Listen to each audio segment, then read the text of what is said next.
All right, so when we talk about these public grasslands, so you wouldn't be surprised if I said there's the national, or yeah, the national forest north of here. I think it's Allegheny National Forest. Anyway, it's a large forest and it's publicly owned. Well, you have the same types of landscapes in the Midwest, except they're not forests, they're grasslands. And that forest up there that I'm talking about, people go there, they go trout fishing and things of that sort, but it's managed for lumber harvest. And so there are companies that have leases where they go in and they harvest the trees.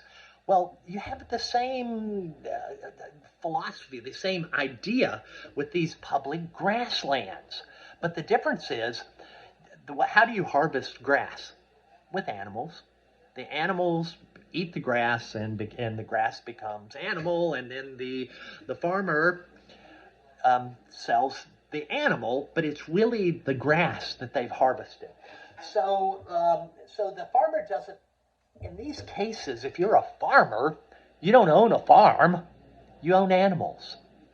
And so when you go to the bank, as a farmer, when you go to the bank, around here, you might say, well, I've got 100-acre farm. I can put up that up as collateral. I want to get a loan, a farm loan. Well, out there in that area, it's not the land, it's your animals. So there's a lot of pressure on the farmers to have more animals. That is your farm. And so farm loans are based upon the number of animals that are grazed. And so if you're a farmer and you have some leased land and you put more animals on it, you can borrow more money.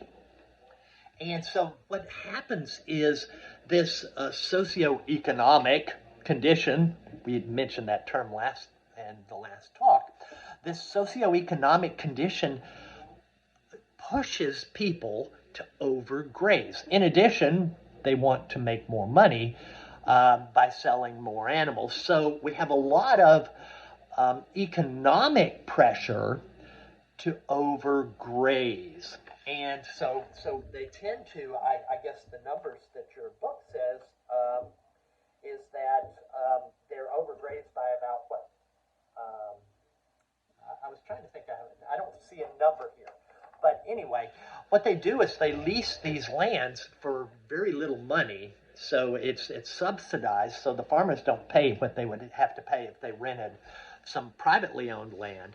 And anyway, this pushes the farmers to overgraze these public lands. And what happens there, that's that desertification.